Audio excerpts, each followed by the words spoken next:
बात उस समय की है जब विष्णु जी धरती लोक में भ्रमण करने के लिए आने की तैयारी कर रहे थे।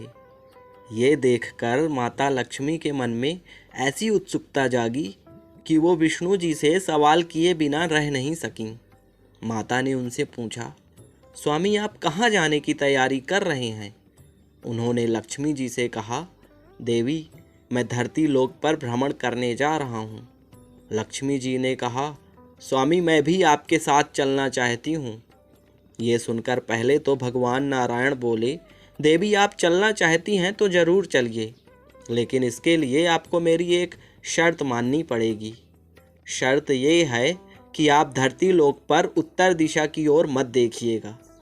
लक्ष्मी जी ने ये शर्त मान ली और इसके बाद दोनों धरती लोक पर जाने के लिए निकल पड़े। सुबह सुबह दोनों पति पत्नी धरती लोक पर पहुँचे, जहाँ रात को बरसात होने की वजह से वहाँ का मौसम काफ़ी सुहावना हो गया था। ये देखकर माता लक्ष्मी जी प्रकृति की सुंदरता में इतना खो गईं कि वो विष्णु जी को दी अपनी शर्त ही भूल गईं। इधर उधर देखते हुए वो उत्तर दिशा की ओर देखने लगीं। वहीं पास के बगीचों से फूलों की खुशबू आ रही थी। माँ लक्ष्मी वहाँ गईं और वहाँ से फूल तोड़ने लगीं। इसके बाद वो विष्णु जी के पास पहुँची।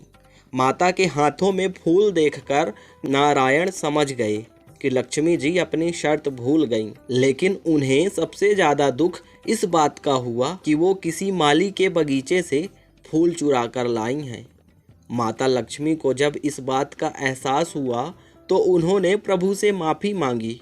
तब विष्णु जी ने उन्हें समझाते हुए कहा, प्रिय तुमसे जो गलती हुई है वो पाप की श्रेणी में आती है, इसीलिए इस गलती की माफ़ी नहीं बल्कि सज़ा मिलेगी।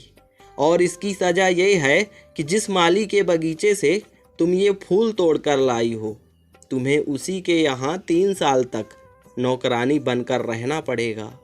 इसके बाद भगवान विष्णु वापस बैकुंठ चले गए और माता एक गरीब कन्या का रूप लेकर उस माली के घर चली गईं। उस माली का नाम माधव था। माता जब माधव के घर पहुंची तो उन्होंने देखा कि घर के नाम पर माली के पास एक टूटी फूटी सी कुटिया है, जिसमें उसकी पत्नी, 3 बेटियां और 2 बेटे रहते थे।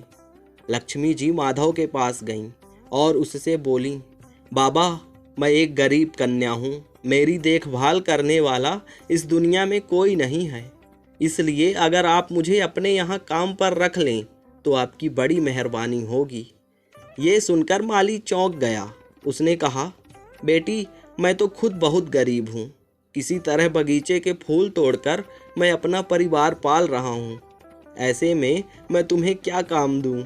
लेकिन अगर तुम चाहो तो यहाँ मेरी बेटी की तरह रह सकती हो। जो कुछ रूखा सूखा हम सब खाते हैं वही तुम्हें भी दे दिया करेंगे। माधव की ये बात सुनकर माता लक्ष्मी का मन मोम की तरह पिघल गया और वो वहाँ रहने के लिए तुरंत तैयार हो गईं। लेकिन माता के आने से माली के जीवन में चमत्कारी बदलाव आने लगा। उसकी फूलों की बिक्री इतनी बढ़ गई कि उसने गाय, नया घर, पत्नी के लिए गहने और तो और अपनी बेटी और बेटों के लिए भी बहुत सारे नए नए कपड़े भी खरीदे। एक दिन माधव अकेला बैठा अपने पुराने दिनों को याद कर रहा था। तब उसका ध्यान इस बात पर गया कि ये कोई कन्या आम कन्या नहीं है, क्योंकि इसके आने के बाद से ही मेरे धंधे में इतनी बढ़ोतरी हुई है। ये जरूर किसी देवी का अंश है। धीरे धीरे समय बीतता गया और माता को उस घर में 3 साल हो गए। एक रोज माधव खेतों में काम करके अपने घर वापस आया। उसने देखा उसके घर के दरवाजे पर एक देवी स्वरूप गहनों से लदी एक महिला खड़ी है। कुछ देर तक उसे देखने के बाद वो समझ गया कि ये कन्या कोई आम कन्या नहीं बल्कि माता लक्ष्मी ही थी। इसके बाद माधव तुरंत माता से माफ़ी मांगने लगा।